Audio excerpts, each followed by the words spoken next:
Hey Bruins, welcome back to the BruinCast. I'm your host, Kyle Reagan, joined by my friend Braden Hemley. And today we have the honor of interviewing English teacher, super kind person, Miss Hodson. Hi guys, good to be here. So I guess starting off, want to tell us what you teach here? What I teach here? Well, I've been teaching here for 26 years. I've taught just about everything in the department. For the past 12 years, have been teaching AP Language and Composition to juniors. And for all 26 years, I've taught sophomores English too. And then I've had freshmen and seniors and a bit of everything. A bit of everything. Yeah. So you've taught here for 20 years. Have you ever taught any clubs or activities outside of English? Mm-hmm. Yeah, I've always, since my first year teaching, actually, I started in the district at Oak Ridge. Oh, yeah. And they needed a new CSF advisor. So I stepped up and took CSF there. And then I actually moved up to Ponderosa the next year and took CSF over here.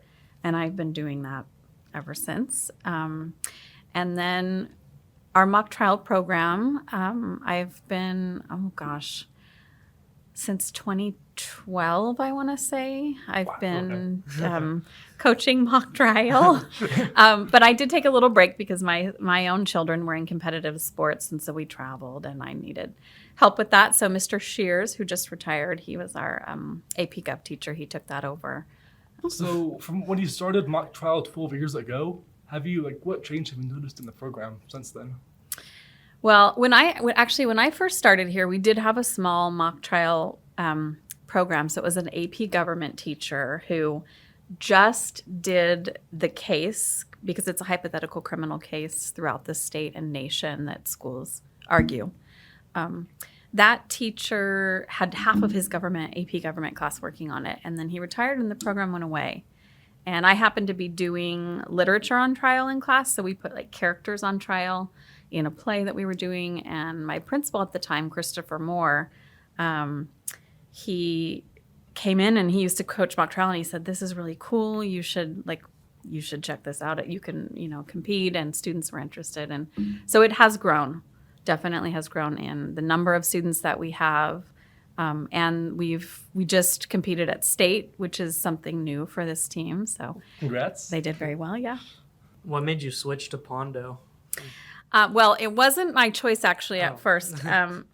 It sort of was. Believe it or not, declining enrollment was happening at Oak Ridge. That's where we see a lot of growth now. But the year I taught, they didn't have enough students coming in to support all the teaching positions.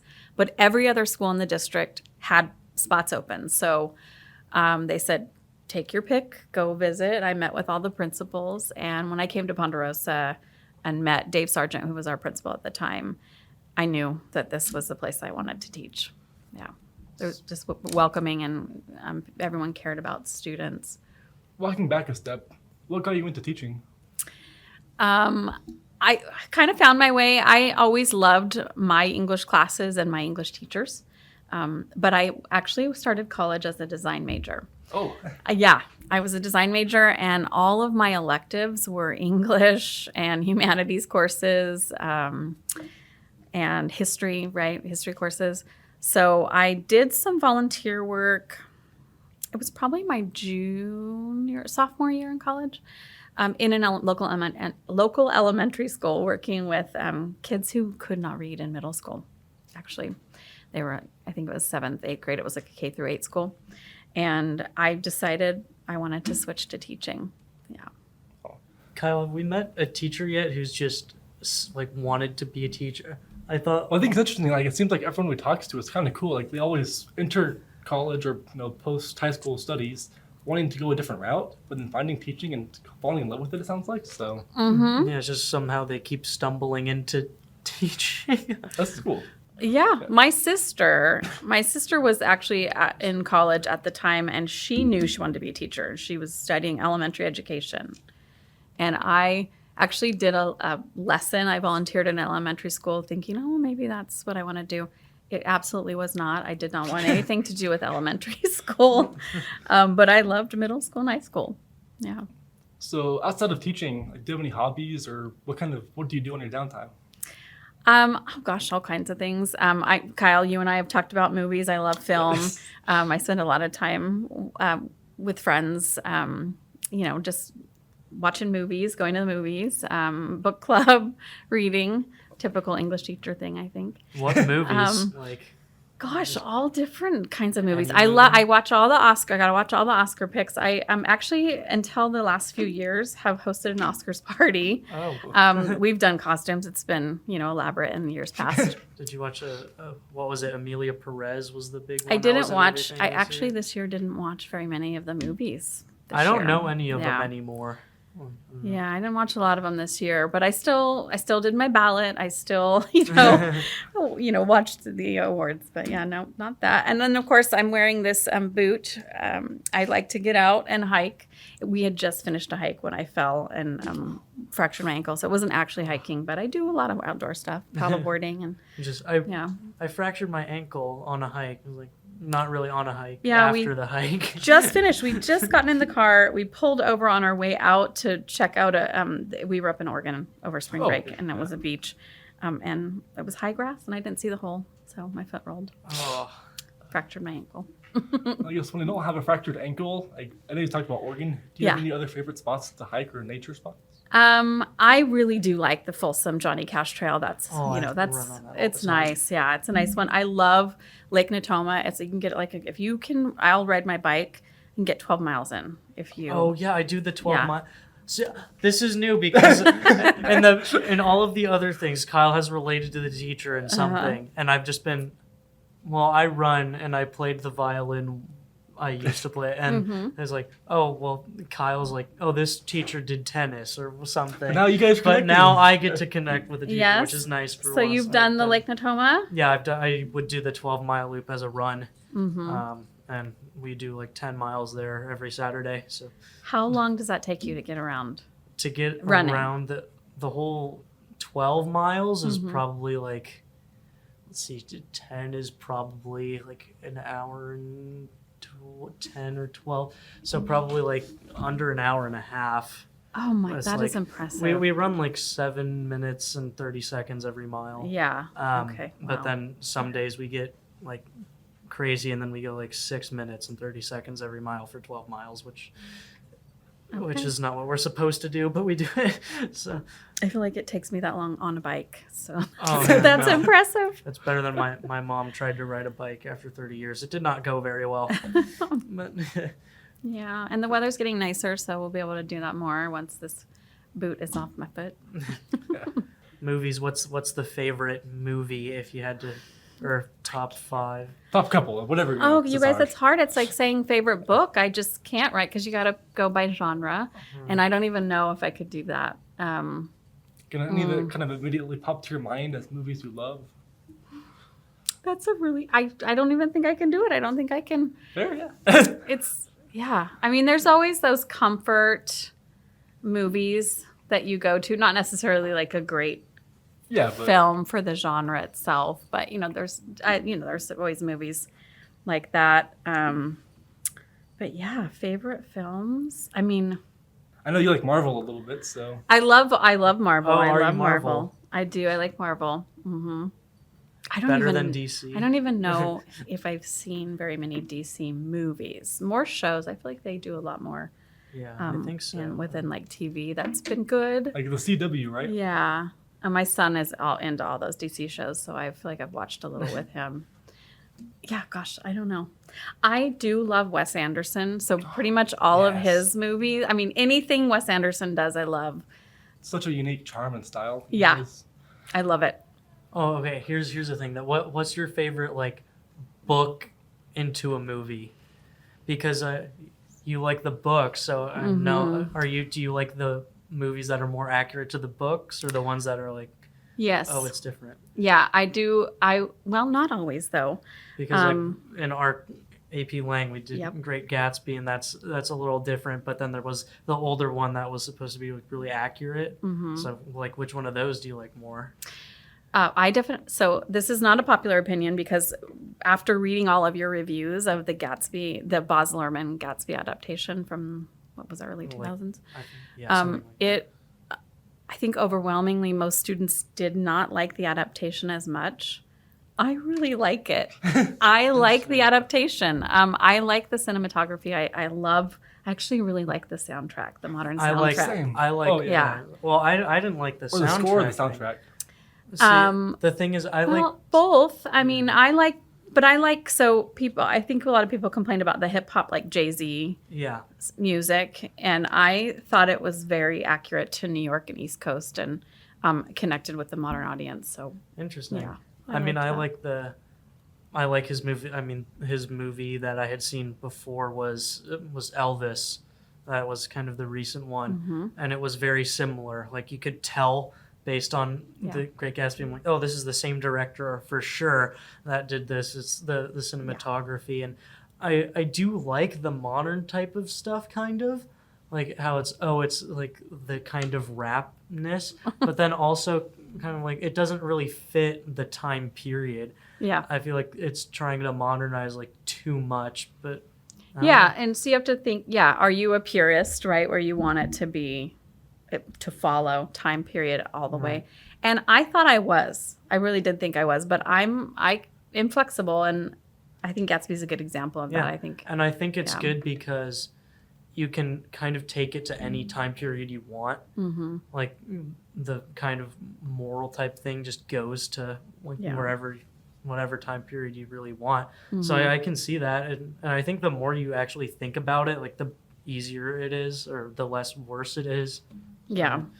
I don't know about the casting of that film, though, if I'm in agreement. They just like threw big names in there. Yeah. Well, shifting gears a little bit, to the degree that you're comfortable, I'm curious how this might inform what you've told us so far. And like, what's your story growing up? I actually grew up locally, not too far from here, Rockland. I grew up in Rockland. Wow. So I was born in Coronado, California. So my dad was in the Navy. And my parents moved. My mom was from Southern California. My dad was from here, from Fair Oaks. So we moved up here to be near his family. And then my mom's family kind of followed. So we had a lot of family around. I went to Roseville High School. I'm a graduate of the Tigers in the 90s. 90. Do I want to date myself? Oh. 92. I just turned 50 last year. It was a big birthday. Yeah. Yeah. So, and I have two sisters, younger sisters. I'm the oldest of three girls. Oh. Yeah. Yep. I'm just, pretty typical local, community. We played softball, my sisters and I. That was our sport. But that was about it. Were you guys like kind of close enough together that, like age-wise, that you could play on the same team? No, they were. They did play on the same team. They had the same friends. They were a year apart. Their birthdays were a year and a day apart, so they're both November. Oh. So they did a lot together. It was like I had, younger twin sisters almost. But I'm 3 years older than the youngest and 2 years older than the middle. Okay, so too much of a gap. Yeah, so no. Well, how has school like changed, like when you went there and in the 90s or whatever, and then you come now, it's everybody's on their phones and stuff. How does... I mean, I don't think it's changed that much. Since I was in school and even since I started teaching, technology, right? And as you mentioned, the phones, I think, of course, technology changes. I mean, I think 1987, I was in junior high. I remember the little first computers we were using then. But kids are kids. I think we're all kind of the same, dealing with a lot of the same issues. I see that. As far as how we structure school and scheduling, like, of course, that's changed, right? We didn't have block schedules. We didn't even have a lot of AP class offerings. So I mean, that's a way that we have seen a change in the competitive nature of getting into college and what we have to do at this level to get you into college. So that's definitely a change. If you had the power to make any change yourself, kind of what would you want to do with that power? I have get some power and say in that. I don't know. That's a tough question. I feel like I don't know if you guys remember, we talked about this earlier in the year when we had those readings on education, and we did a Socratic seminar on this.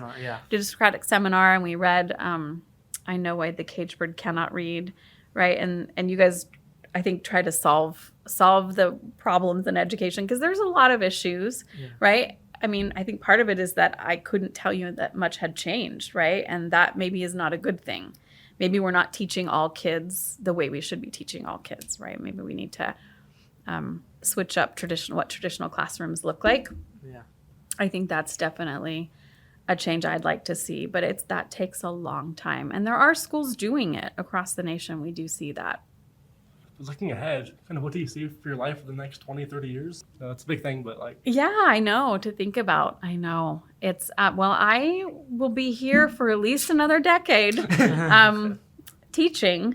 I hope I'll be here and loving it and, continuing on until retirement. But then after that, I can't see myself not doing something in education and service, having advised CSF with, outstanding academic students and service at the heart of what we do. I think I will definitely be doing some kind of service work.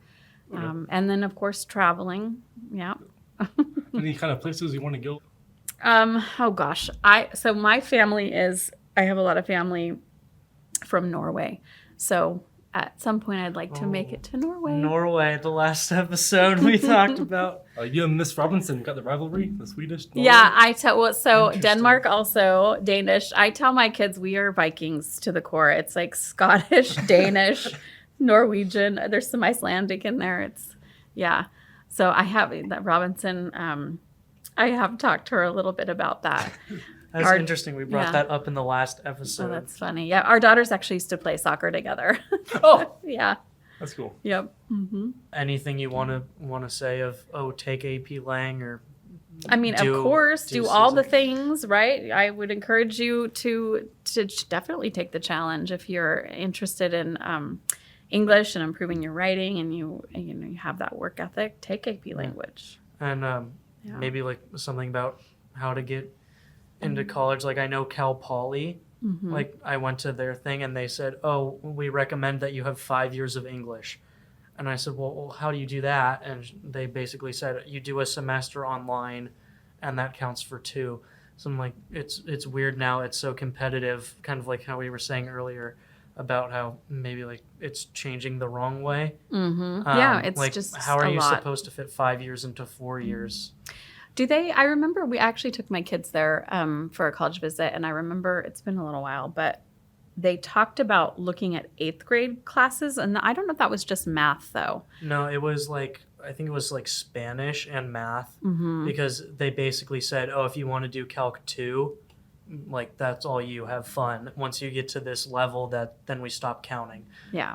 But for English, they were just saying like, do any English class like online for another. And here's the thing with that too, is if you're at a school like Union Mine that has a 4x4, you could actually do that, right? Because you are taking a year-long class in a semester. So you could do 5, like technically you could get 5 English classes in if you're on a 4x4. But here you guys don't have that advantage.